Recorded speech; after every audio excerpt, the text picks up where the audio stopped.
Kasako beejenti baabwe n'abo abavunaanyizibwa ku nkulakulana y'abantu bayite ba CDO basabye gavumenti obutabasuulira mu nteekateeka ez'enjawulo zeevaayo nazo okusobola okwekulaakulanya n'okukulaakulanya ebitundu mwe bava. Bano nga bavudde mu disitulikiti y'e Wakiso basinzidde ku kitebe kya minisitule ya tekinologiya e Nakawa gye batwaliddwa okubangulwa ku bibasoomooza nga baddukanya enteekateeka emanyiddwa nga Parish Development Model. Okuwandiika abantu omuntu osobola omuwandiika kati okugeza mu programu eno ng'etandika abantu twabawandiikanga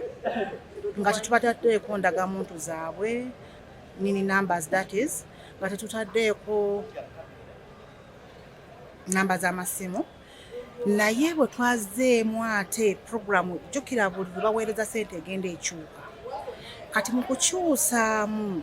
okuzzaamu omuntu oyo n'omuteeka mu system n'omussaako erinnya oba yali akuwadde amannya nga tegali mu kooda ntuufu ng'eri ku ndagala.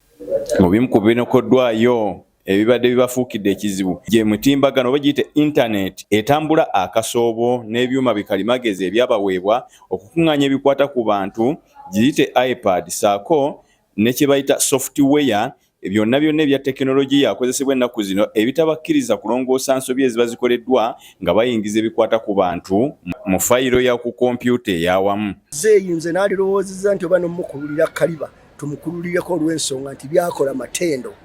Muzeeyi byakola matendo yalowooza kino nnyo n'agamba nti kaawe abantu abawe miliyoni ekitali ku gavumenti zonna ze tuzze tulaba kubanza emyaka ejange miwanvu neserabangako pulezidenti Mulamba agamba muntu nti nkuwadde akakadde ogenda okole ate gavumenti yatuwa tablet season tweyanze naye ate tubadde tetufunanga misomo gimala kugisoma kugitegeera kumanya nkozesa yaagyo naye kaakati ku ssaawa zino tusomye era tutegedde twebaza nnyo minisitule ya ICT etulowoozezzaako naye era tekimala kubanga okugisoma era ogikenkuka nze ng'agenda ogikozesa kinneetaagisayo ate some trainings ez'enjawulo osobola okunsomesa ku bintu eby'enjawulo osobola okunsomesa ne ku system eno engeri gyekolamu mu mbeera eyo. Ensisinkano eno yeetabiddwamu ne bassente ba SACCO omuyita ssente zino eza Parish Development Model nga bo bano basanyuse eri President weewaawo bakyalina ebitonotono ebibasoomooza. Omu ku bano Galabuzi Pade nga yateekerateekera enteekateeka eno mu disitulikiti ey'e Wakiso agamba olw'okusoomooza okwo ensonga lwaki akulira abakozi bamuyite CAO yawandiikira minisitule eno evunaanyizibwa ku bya ICT bakolaganire wamu okutegeka emisomo egikwata ku bya tekinologiya wano n'okubangula abakola mu bya PDM okumanya tekinologiya nga bw'atambula ate n'okumalawo ebyo ebizibu ebitonotono ebiba byolekedde enteekateeka eno. Nti abantu baffe abaali abogera batandikibwako bafuuse ensonga bw'asanga ng'alina embizeemu bwe yafuna akakadde ke n'agula ekibize ekizungu n'ayongera ku mutindo gw'ekiyumba tulaba nga abantu baffe balina kye batuuseeko era twetuusa tugamba nti masuuliita kati mbeera y'okuyingiza akasente abantu abasinga balina ebatuuse. Onda kula omusomo guno kubanga bukyanga tubeera mu nkola eno ya PDM tuba tetufunanga musomo nga abagikolamu. Kati omusomo no weguzi gutuyambye nnyo olw'ensonga gavumenti yatwala obuvunaanyizibwa n'etuwa ebyuma